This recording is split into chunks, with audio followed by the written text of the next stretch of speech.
When I've asked this question numerous times before, people don't really have an answer. When I go, why do you hate Xbox? Nobody can really give me a straight answer on that. Usually the answers I get have something to do with over a decade ago, right? Like can you believe how ridiculous that is? What if people were going, I hate PlayStation because the PSN hacked, like over a decade ago, right? What if they were like, that time they tried to sell me a console for $599 US? Are you serious? Like, get over this stuff. I've never seen the amount of idiocy as I seen with this type of stuff, right? Like the fanboyism gets like really insane, and it's kind of crazy when you think about it. So Microsoft, they get a lot of stuff. A lot of people go, well, they're not really taking the console seriously. They're not doing this. They've literally, been as aggressive as they've ever been with the prices, and again, they do that in the US a lot, but now thankfully they've done it as well in other places like the UK. Christmas is less than a week away, and to celebrate the frantic rush every consumer is about to be in, Amazon has added to the chaos by making the Xbox Series S at its lowest price ever for UK customers. Last week we saw Microsoft drop the price of the Series X in all major retailers in the US, which saw its drop by $100.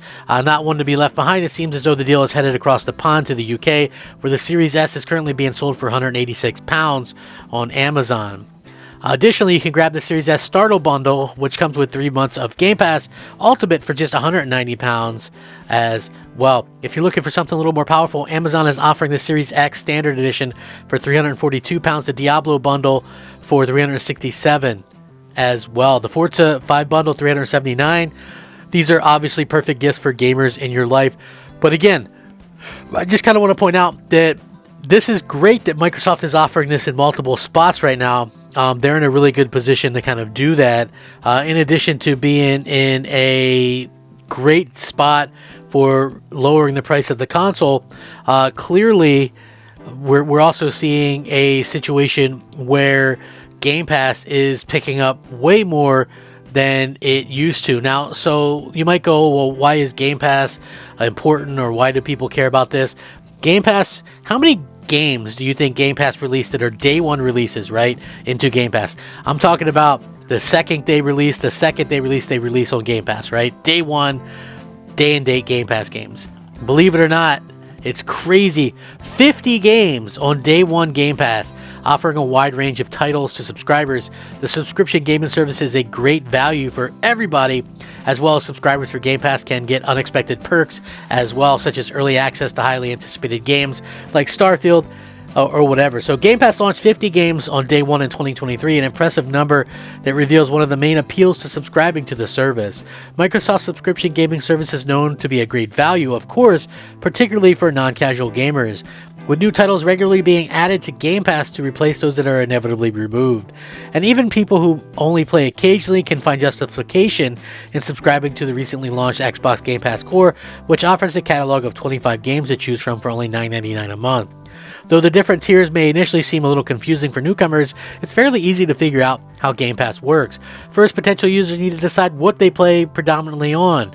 There is a tier available for each console and PC, with Ultimate, which caters to those that play on both platforms. Understandably being the most expensive, however, Ultimate also offers exclusive perks to subscribers, which in the past have included free trial subscriptions to a lot of different places.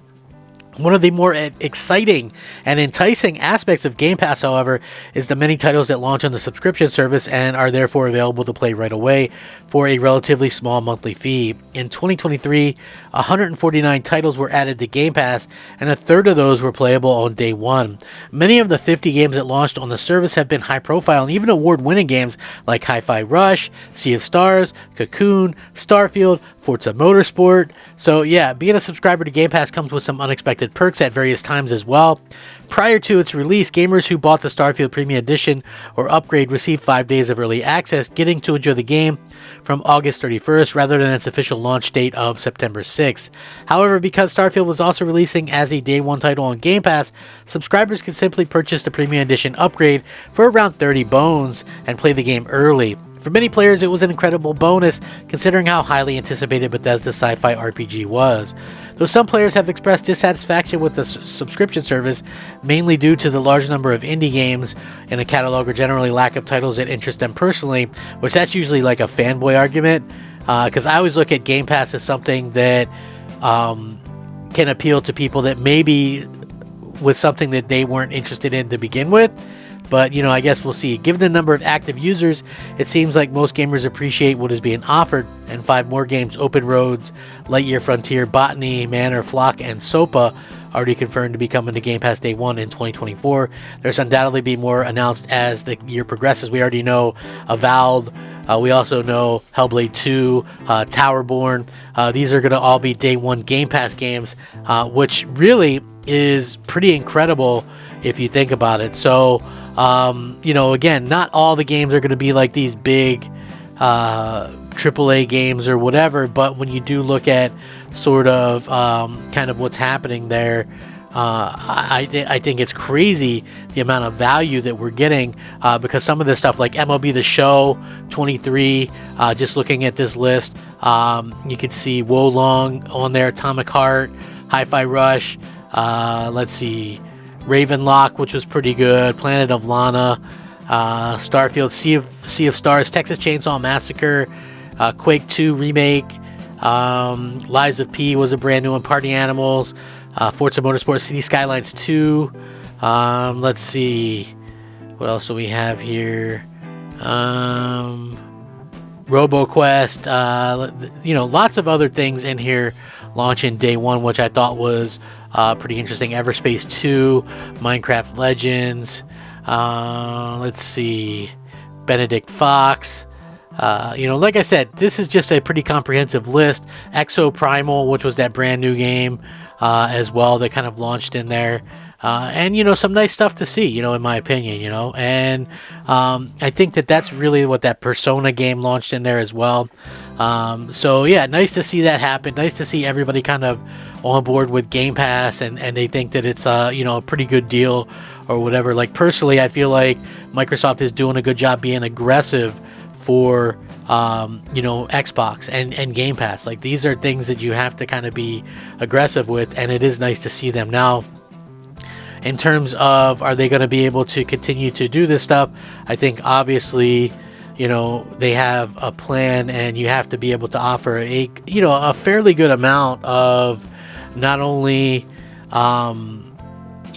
first party stuff, but I think the third party stuff goes without saying as well. So, again, I'm excited for that future, that eventuality, because I think Microsoft has, a little bit of everything. It's nice to see that they're able to kind of do that, and, they've kind of nailed it as far as, and so, I'm like a very satisfied Game Pass consumer or whatever, especially for the money. Like it's hard to really knock it or beat the value that they're offering right now. So maybe you guys might think differently. I don't know, maybe you might think I am full of it and that Microsoft doesn't offer a great deal or great value or whatever. But if you could come up with a reason why you don't like Xbox, please let me know, and hopefully it's something other than the past, right? Like obviously we're at a particular point where things often change, but honestly, if the only thing that you can throw up is from a decade ago, you're not part of the solution. You're really kind of part of the problem. So